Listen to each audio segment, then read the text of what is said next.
Senhor, aqui estamos, como acabamos de cantar, meu Deus. Queremos estar contemplando. Pai, eu quero contemplar Tua glória e majestade. Que os olhos da fé de cada um dos Teus filhos, meu Deus, estejam abertos para Te ver, Senhor, para entender a grandeza de estar na Tua presença santíssima e diante de Ti se prostrar aos Teus pés e render toda a honra e glória que Tu mereces, Senhor, que somente Tu mereces. Pai de amor, vem nos abençoar como igreja Tua reunida aqui, meu Deus. Tu conheces as necessidades de cada um dos Teus filhos, abençoa-nos, ó Pai. E Te pedimos, vem nos instruir para que tudo que façamos aqui seja para a honra e glória do Teu nome. Sei também que os irmãos que não puderam estar aqui presentes, que vão estar depois participando desse culto em uma outra oportunidade pela internet. Pai, abençoa cada um nos seus lares, nós Te pedimos. E assim Te suplicamos por toda a Tua igreja. Vem nos abençoar no nome de Jesus. Amém. Doce nome. Vamos cantar. Grandioso Deus.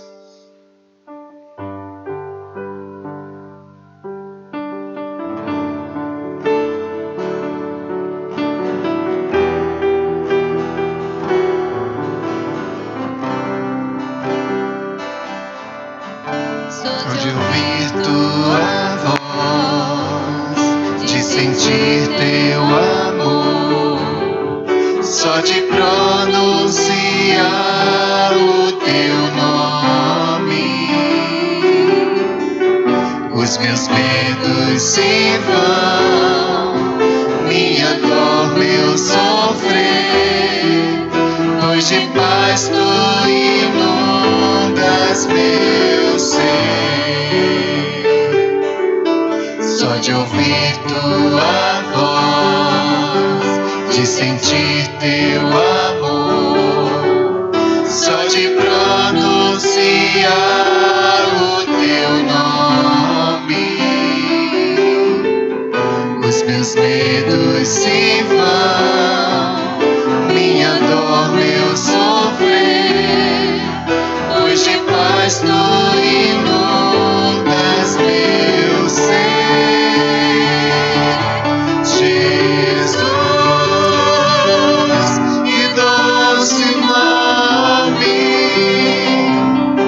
que transforma em alegria o meu triste coração.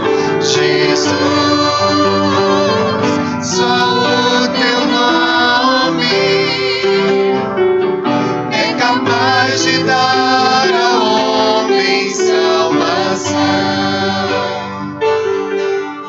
Só de ouvir tua voz, de sentir teu amor, só de pronunciar o teu nome, os meus medos se vão, minha dor, meu sofrer, pois de paz tu inundas meu ser. Jesus, que doce nome, que transforma em alegria o meu triste coração. Jesus, só o teu nome é capaz de dar ao homem salvação. É capaz de dar ao homem salvação. Possamos cantar sempre na alegria da salvação, descansando nas mãos poderosas de Deus, que diz: é meu, somente meu, todo o trabalho. Teu trabalho é só descansar em mim.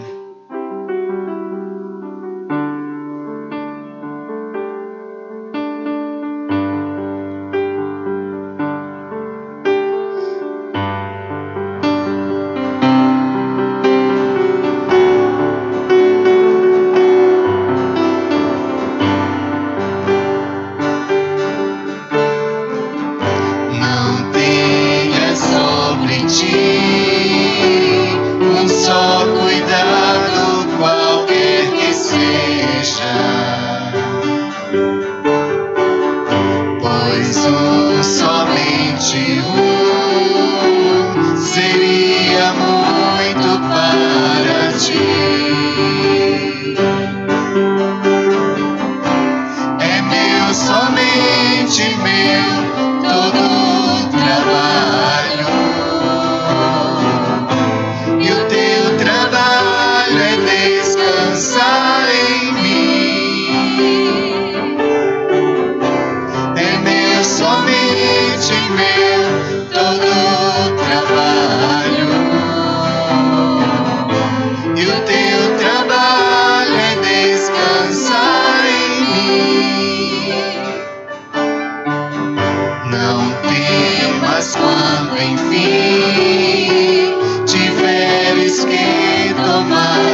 trabalha e descansa em mim. Passamos a leitura devocional da carta de Paulo aos Efésios, capítulo 2, do pecado para a salvação pela graça. Efésios, capítulo 2, começando no primeiro versículo. Vamos reverenciar a palavra do Senhor, nos colocando de pé.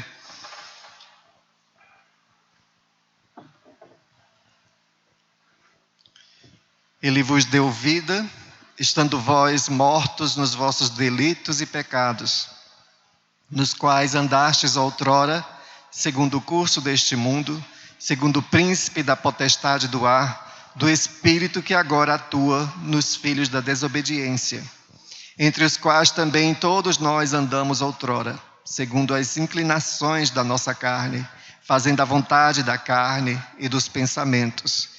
E éramos, por natureza, filhos da ira, como também os demais.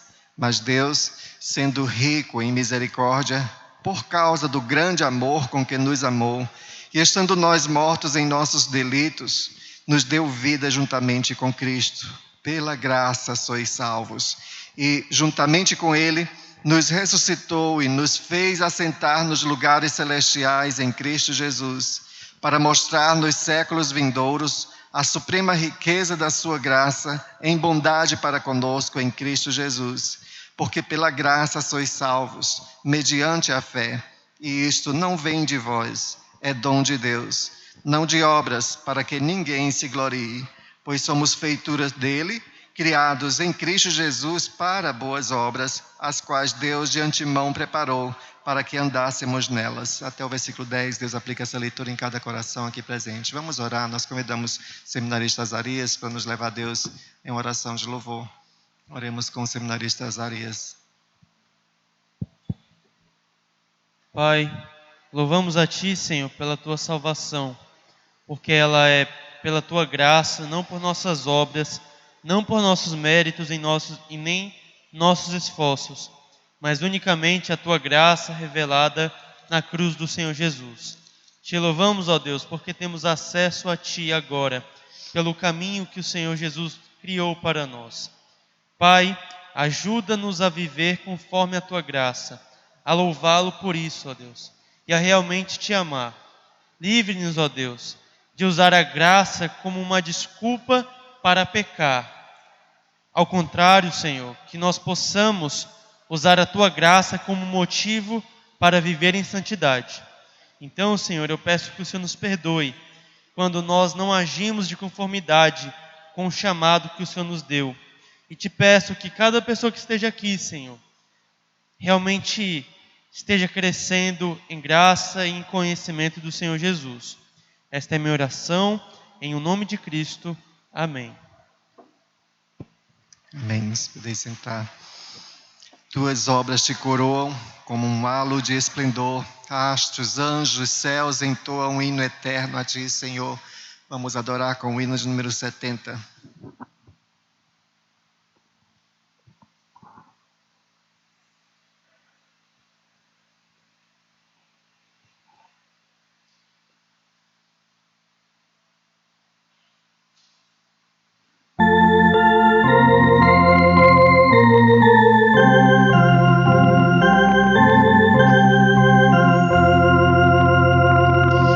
Tuas obras te coroam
continuação, cantemos o hino 369, Quero Salvador Comigo. Hino 369.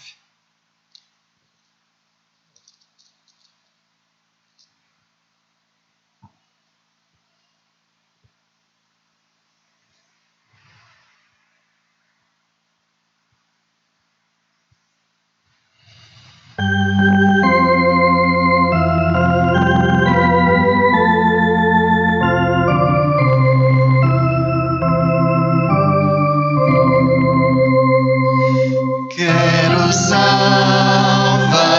comigo, sem Jesus não posso andar. Quero dele estar bem perto, no seu braço descansar, confiando no Senhor, consolado em seu amor, seguirei o meu caminho, sem tristeza e sem temor.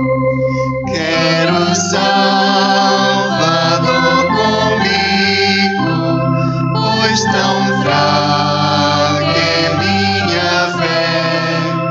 Sua voz me dá conforto quando me vacila o pé, confiando no Senhor, consolado em seu amor, seguirei o meu caminho, sem tristeza e sem temor.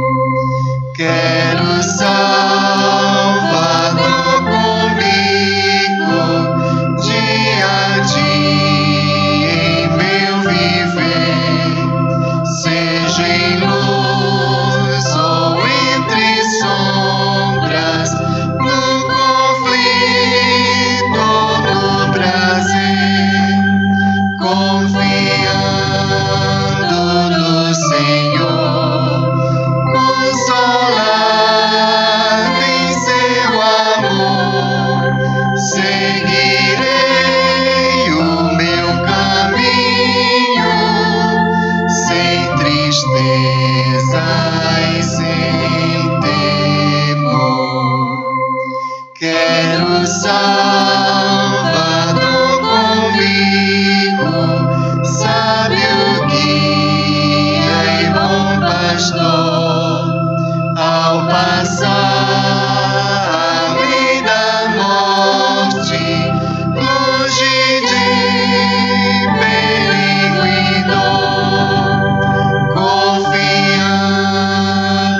no Senhor, consolado em seu amor, seguirei o meu caminho, sem tristeza e sem temor. Vamos agora meditar na palavra do Senhor com o pastor Josué.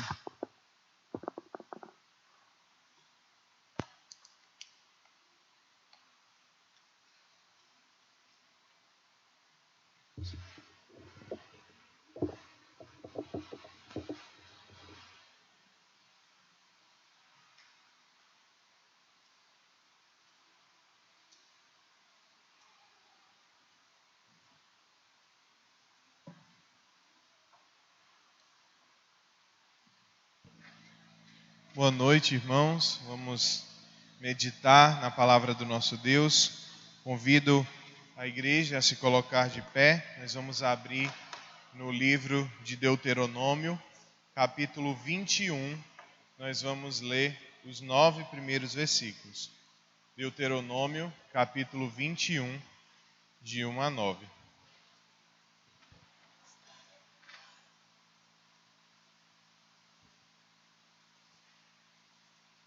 Deuteronômio, capítulo 21, começando do primeiro versículo, diz o seguinte, a palavra do nosso Deus. Se alguém for encontrado morto no campo, na terra que o Senhor, o seu Deus, lhe dá para dela tomarem posse, sem que saiba quem o matou, as autoridades e os juízes sairão e medirão a distância do corpo até as cidades vizinhas. Então as autoridades da cidade mais próxima do corpo apanharão uma novilha que nunca foi usada no trabalho e sobre a qual nunca foi posto jugo, e a levarão a um vale de terras nunca aradas nem semeadas, e onde haja um ribeiro de águas perenes. Vocês quebrarão o pescoço da novilha.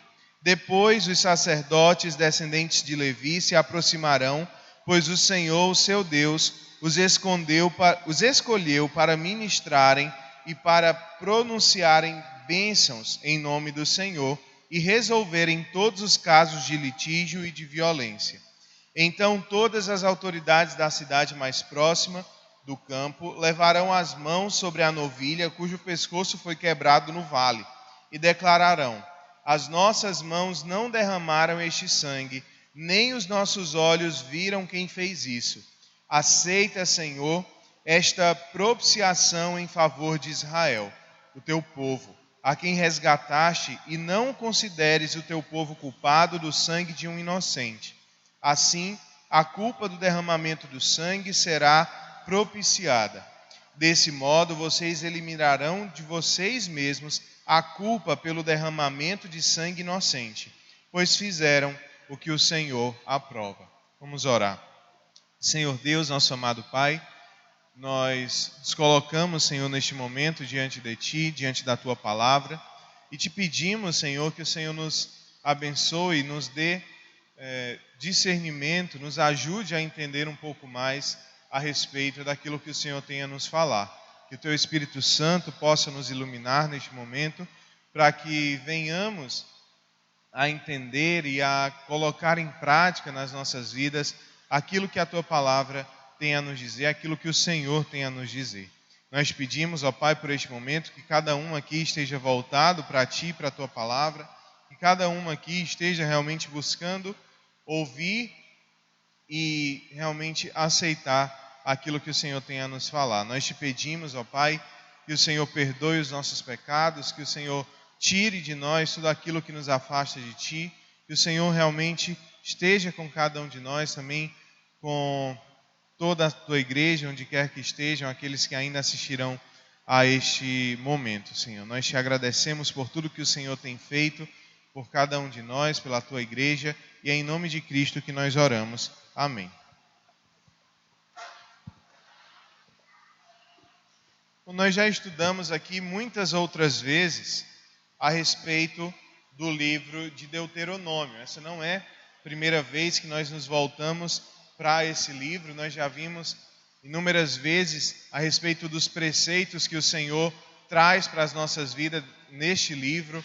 Nós já vimos como o Senhor fala a respeito da necessidade do povo ter um coração voltado ao Senhor, não só de obedecer às leis por obedecer, mas de realmente ter o seu coração inteiramente voltado ao Senhor. O livro de Deuteronômio fala muito a respeito disso, de um povo que precisava conhecer ao Senhor com o seu coração, não só de ouvir falar, não só porque era o Deus dos seus antepassados, mas porque era o Deus de cada um dos israelitas. Então o povo precisava conhecer ao Senhor e guardar a sua palavra no seu coração.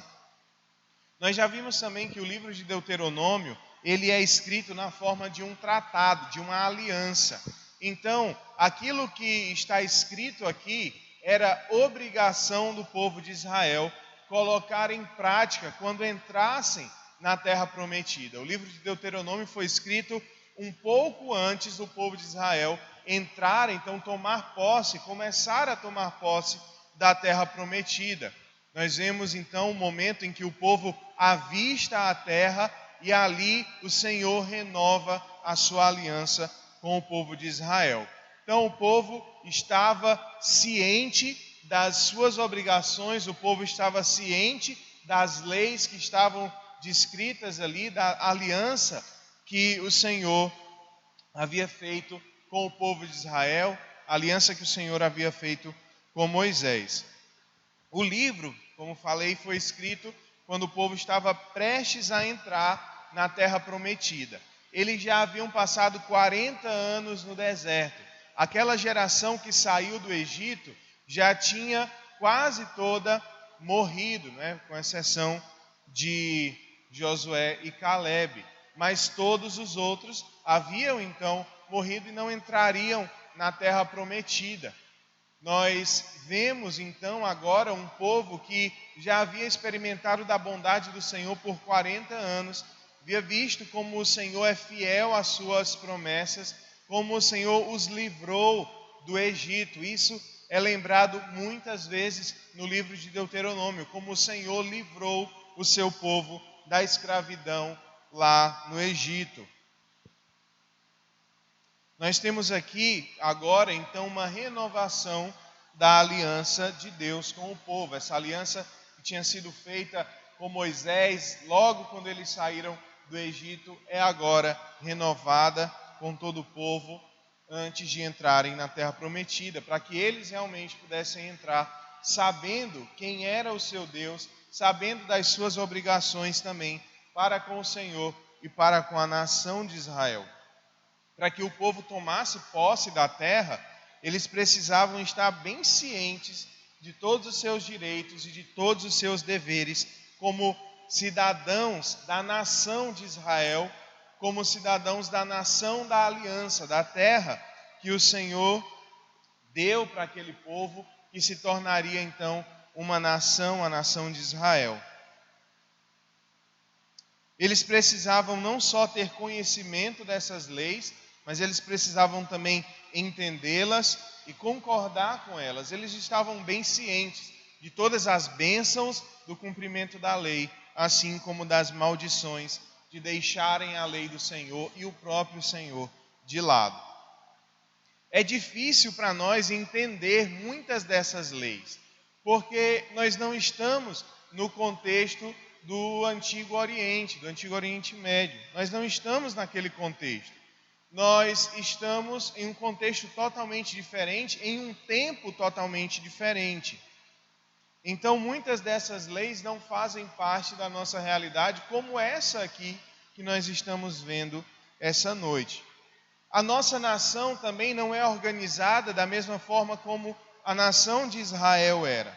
A nossa nação, ela não é uma nação teocrática, não é o Senhor Deus que dirige o povo diretamente. É claro que nós sabemos que o Senhor é todo-poderoso, é o Deus que está acima de todas as nações, mas o Senhor governava a nação de Israel de uma forma especial, o que não acontece nos nossos dias na nossa nação. Não é o mesmo regime, não é o mesmo tipo de governo.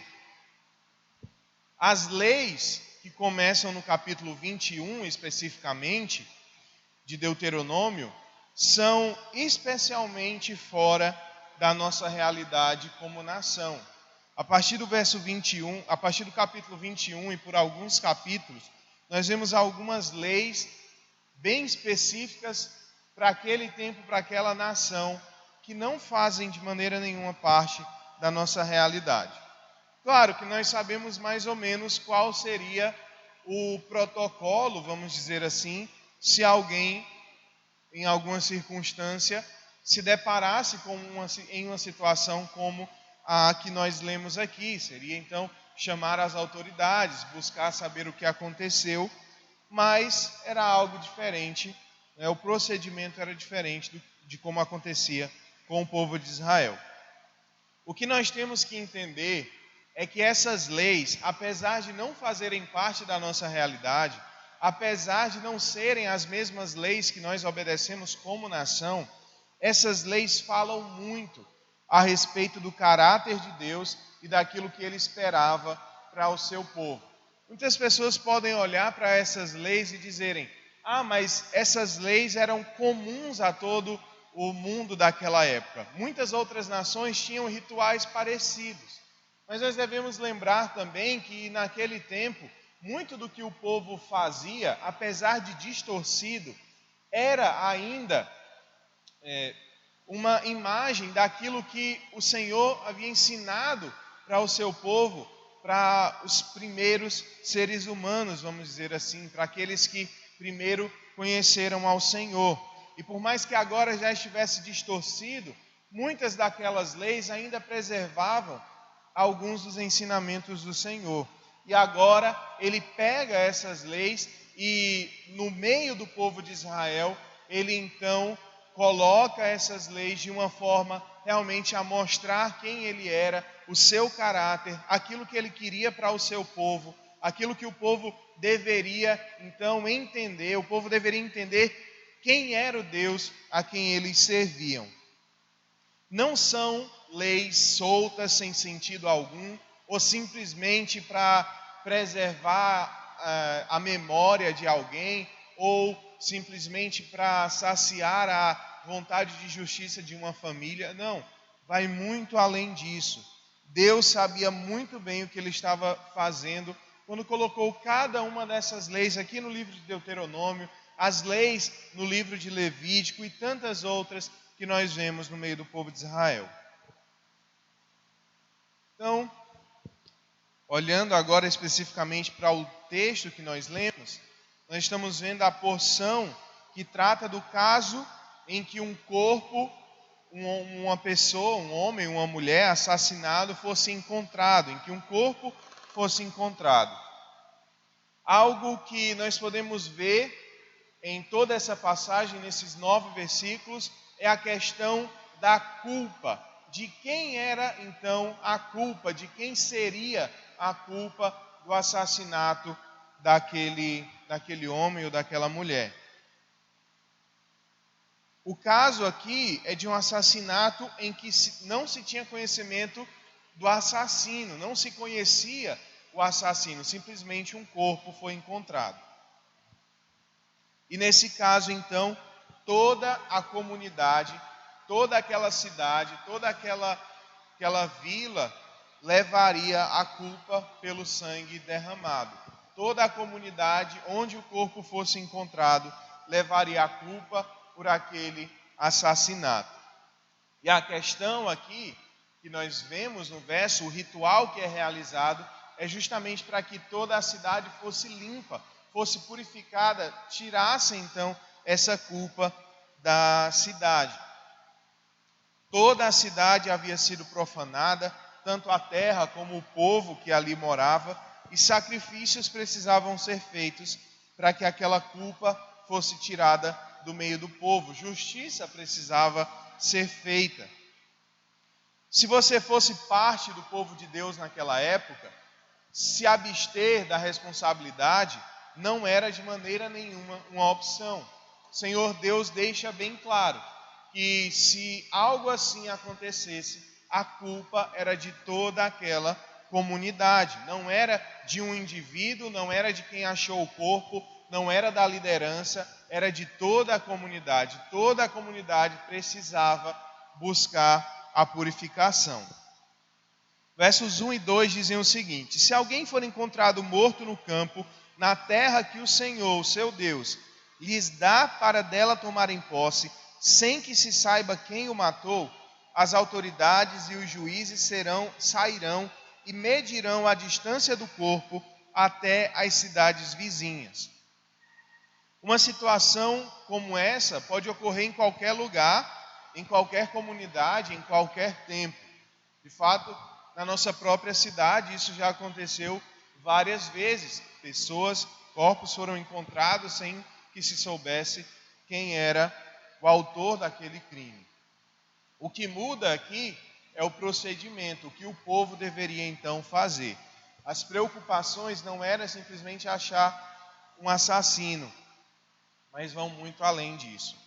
Era a responsabilidade das autoridades da cidade promover então um ritual que o Senhor descreve aqui. Primeiro eles deveriam medir a distância do corpo até as cidades mais próximas para saber em que cidade exatamente aquele corpo se encontrava. E então promover todo o ritual que nós vemos nos versos seguintes. Versos 3 e 4 nos dizem: então as autoridades da cidade mais próxima do corpo apanharão uma novilha que nunca foi usada no trabalho e sobre a qual nunca foi posto o jugo, e a levarão a um vale de terras nunca aradas, nem semeadas, e onde haja um ribeiro de águas perene. Vocês quebrarão o pescoço da novilha. Depois de descobrirem de qual cidade o corpo estava mais perto, vinha então o ritual de purificação. Os anciãos pegariam uma novilha nunca usada, um animal que era então puro sacrificialmente, ritualmente falando. Eles pegariam essa novilha, levariam a uma terra nunca usada também para o trabalho, uma terra nunca arada, onde nada foi plantado nela. E nessa terra precisava ter um riacho, um ribeirão, onde passasse água, onde tivesse água perene. E ali, então, nessa terra, ali próxima a esse riacho, a cabeça, o pescoço dessa novilha deveria ser quebrado para que ela fosse morta. Não sabemos ao certo, mas parece que esse ritual cumpria tanto um propósito judicial, essa novilha então simbolizando o autor daquele crime, como também um propósito expiatório, para que a culpa fosse tirada do meio do povo. Os 3 elementos do ritual, como falamos, eram considerados puros cerimonialmente, pois nunca haviam sido usados para uso comum. A terra nunca havia sido plantada, a novilha nunca havia sido usada e o ribeiro era de águas correntes, onde a água estava sempre se renovando. Versículo 5 nos diz: depois os sacerdotes descendentes de Levi se aproximarão, pois o Senhor, o seu Deus, os escolheu para ministrarem e para pronunciarem bênçãos em nome do Senhor e resolverem todos os casos de litígio e de violência. Além dos líderes da cidade, agora os sacerdotes também entram na cena. Eles vêm então para testemunharem, para fazer parte, para então dar a sentença ali, tirar a culpa sobre a cidade. Eles, como aqueles designados por Deus para a execução do sacrifício, seriam então os encarregados por cumprirem, darem a sentença depois de realizado o ritual preparado pelas autoridades, pelos anciãos. Versos 6 e 7 nos dizem: então todas as autoridades da cidade mais próxima do corpo levarão as mãos sobre a novilha cujo pescoço foi quebrado no vale e declararão: as nossas mãos não derramaram este sangue, nem os nossos olhos viram quem fez isso. Agora, através desse gesto, os anciãos, eles declaravam a sua inocência, e essa inocência era então vista e realmente homologada, vamos dizer assim, pelos sacerdotes. Salmo 26, verso 6, nós vemos algo muito parecido com o que simbolizava essa declaração dos anciãos. Salmo 26, verso 6 diz: lavo as minhas mãos na inocência e do teu altar, Senhor, me aproximo. Era esse tipo de purificação. Agora os anciãos voltavam a estar purificados, e assim também toda a cidade, de forma a poderem voltar a adorar no lugar separado para a adoração a Deus. Outra vez em que nós vemos esse tipo de linguagem sendo usada é quando Pilatos diz que lava as suas mãos em relação a Jesus. Ele está tirando a sua culpa simbolicamente, vamos dizer assim. A cidade era agora declarada novamente pura, livre da culpa do assassinato. A declaração feita pelos anciãos era uma declaração judicial, livrando então a cidade daquela culpa. Era como uma declaração feita em um tribunal e selada ali pelos sacerdotes, e a cidade então se encontrava outra vez sem culpa. Verso 8 diz: aceita, Senhor, esta propiciação em favor de Israel, o teu povo, a quem resgataste, e não consideres o teu povo culpado do sangue de um inocente. Assim, a culpa do derramamento de sangue será propiciada.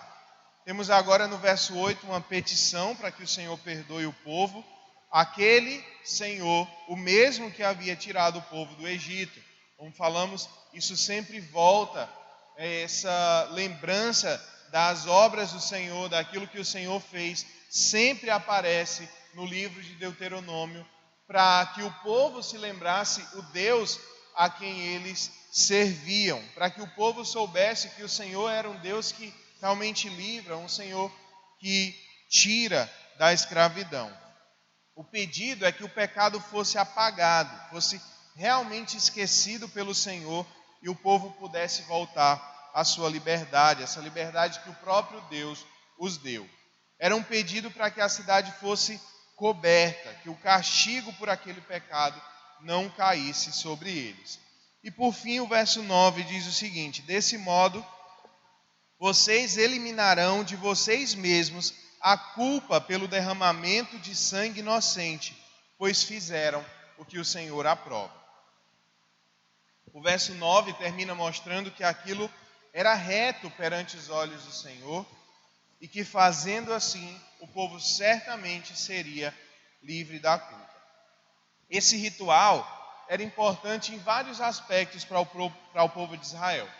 Tanto administrativamente, para que a cidade pudesse ter a paz, não é? Para que outras cidades não viessem buscar vingança por aquele assassinato, para que a lei a respeito dos assassinatos fosse cumprida também. Por causa de tudo isso, esse ritual era importante. Mas nós podemos nos perguntar também, o que esse ritual, como falei, tão longe do nosso contexto, tem a ver com a nossa realidade? O que isso nos ensina? Como já falei, nós não agimos assim, nós não temos mais esse tipo de ritual. Isso era algo para a nação de Israel. As leis do nosso país não são como as leis do antigo Israel. Mas como disse no início, essas leis não estão ali simplesmente por estar. O povo de Deus no passado aprendia com essas leis e elas certamente nos ensinam hoje. Elas nos falam de um Deus justo que deseja que a justiça seja feita. Um Deus que Ele mesmo é justiça, Ele é justo e Ele deseja então que a justiça seja feita. O povo de Israel precisava se lembrar disso e viver dessa forma. O povo de Israel precisava saber que eles não estavam vivendo somente para viver a sua vida de qualquer jeito. Não, eles tinham um Deus justo, um Deus que requer do seu povo que o seu povo seja também um povo justo, que busque a justiça, que busque realmente viver de acordo com o caráter do Deus a quem eles servem. Essas leis também nos falam de um Deus que se preocupa com a pureza do seu povo. Um assassinato não podia simplesmente acontecer e o povo continuar vivendo a sua vida como se nada tivesse acontecido. O Senhor queria que o seu povo fosse um povo puro, um povo que se importa realmente com a pureza, que não tolerasse esse tipo de pecado, que não deixasse com que isso se alastrasse sem que nada fosse feito. Elas nos falam também de um Deus perdoador, que cobre a cidade, que livra o seu povo do seu pecado, quando o ritual era realizado. E olhando também para os nossos dias, para nós como povo de Deus, existem muitos assuntos, não olhando somente para um assassinato, esse tipo de lei se repetia em várias outras situações também, mas existem muitas coisas, muitos assuntos que são responsabilidade de toda a igreja, de toda a comunidade, assim como era a responsabilidade de toda a comunidade daquela época resolver esses problemas. Existem muitas coisas que são de responsabilidade de todo o povo de Deus, seja como igreja local ou como igreja universal, como o corpo de Cristo como um todo. Nós somos embaixadores de Cristo. Nós precisamos levar a mensagem do Evangelho para aqueles que não conhecem ao Senhor. Nós precisamos falar desse Deus de justiça. Nós precisamos lutar também por justiça, buscar essa justiça que só o Senhor pode nos dar. Nós precisamos lutar para que o caráter de Deus, para que o nosso Deus seja conhecido. É nosso dever também lutar por aqueles que precisam da nossa ajuda, lutar pelos nossos direitos enquanto povo de Deus e como povo brasileiro, apesar de não estarmos debaixo da mesma legislação que o povo de Israel vivia, nós estamos debaixo da autoridade do nosso Deus e como cristãos, como povo de Deus, hoje como igreja de Cristo, nós precisamos também lutar para que o Senhor seja conhecido, para que outras pessoas venham a conhecer o nosso Deus. Como povo de Deus, nós não podemos também nos abster. Assim como o povo de Israel antigamente não podia simplesmente olhar para aquele assassinato e dizer: não é comigo, não é ninguém da minha família, eu nem conheço, não me importo. Não, toda a comunidade precisava participar daquele ritual, toda a comunidade era culpada e precisava se livrar daquela culpa. Nós precisamos levantar a bandeira de Cristo, nós precisamos realmente nos associar com o Senhor, deixar que as pessoas vejam quem nós somos, o povo de Deus, o povo de Cristo, a igreja de Cristo. No povo de Cristo não existe eu, existe nós devemos pensar em nós, na comunidade. Se vemos algum irmão fraquejando, algum irmão em pecado, é nossa responsabilidade irmos atrás, buscar tratar aquilo que está acontecendo, trazê-lo de volta. Que nós nunca nos esqueçamos do Deus que nos deu a liberdade, do Deus que nos tirou do Egito, do Deus que nos livrou da escravidão do pecado.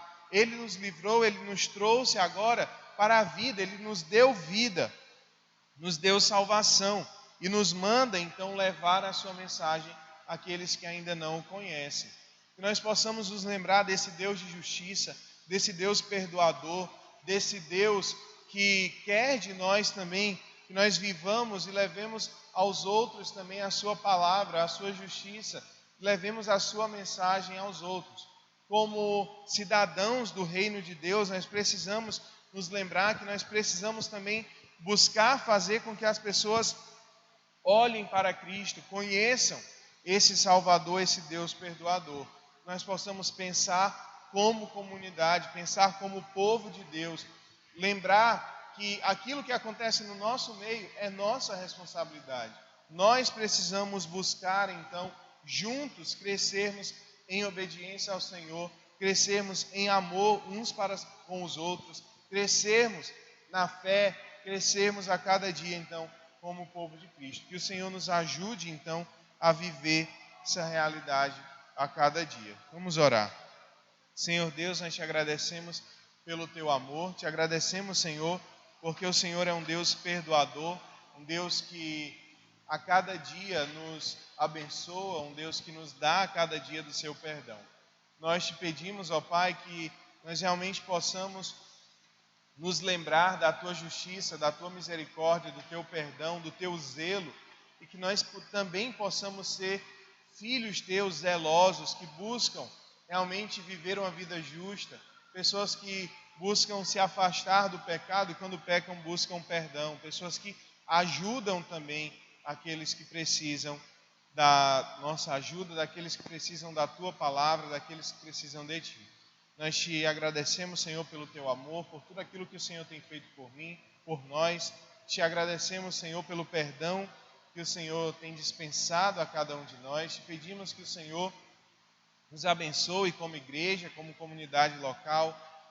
Te pedimos também pelo perdão das nossas falhas, dos nossos pecados, em nome de Cristo, nosso Salvador, que nós oramos. Amém.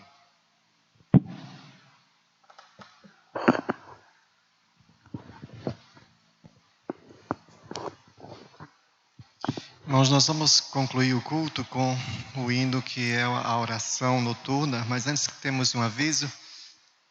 Como avisamos logo no início, este culto está sendo gravado, nós tivemos problema com a internet, estamos sem sinal de internet, então os irmãos em casa infelizmente não puderam nos acompanhar ao vivo, mas estará sendo disponibilizado no canal da igreja do YouTube e eles podem assistir depois em outro momento. Como também hoje pela manhã houve problemas agora foi com o notebook da igreja e também houve problema na live de manhãzinha, não foi possível passar para os irmãos.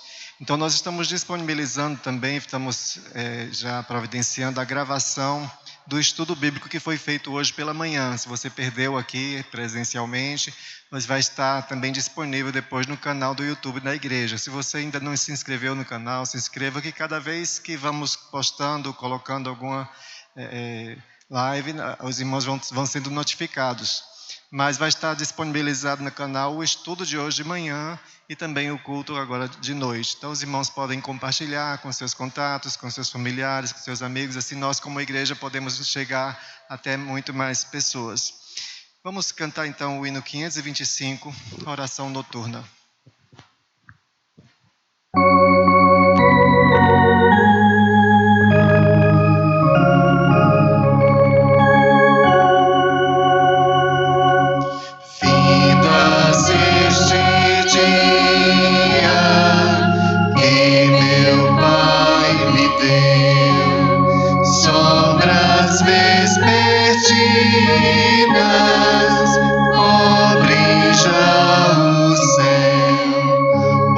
Jesus bendito, se comigo estás, eu não temo a noite, vou dormir em paz. Hoje com pecados eu te entristeci, mas perdão te peço por amor de ti. Sou teu pequenino, livra-me do mal, em sossego alcanço pouso natural. Guarda o marinheiro no violento mar, e ao que sofre dores queiras confortar. Ao tentado estende tua mão, Senhor, manda triste aflito o Consolador. Pelos pais e amigos, pela santa lei, pelo amor divino, graças te darei. Ó Jesus, aceita minha petição e seguro durmo sem perturbação. Nós convidamos nossa irmã Morgânia para nos levar a Deus em oração, concluindo assim este culto. Vamos ficar de pé e orar com a nossa irmã Morgânia.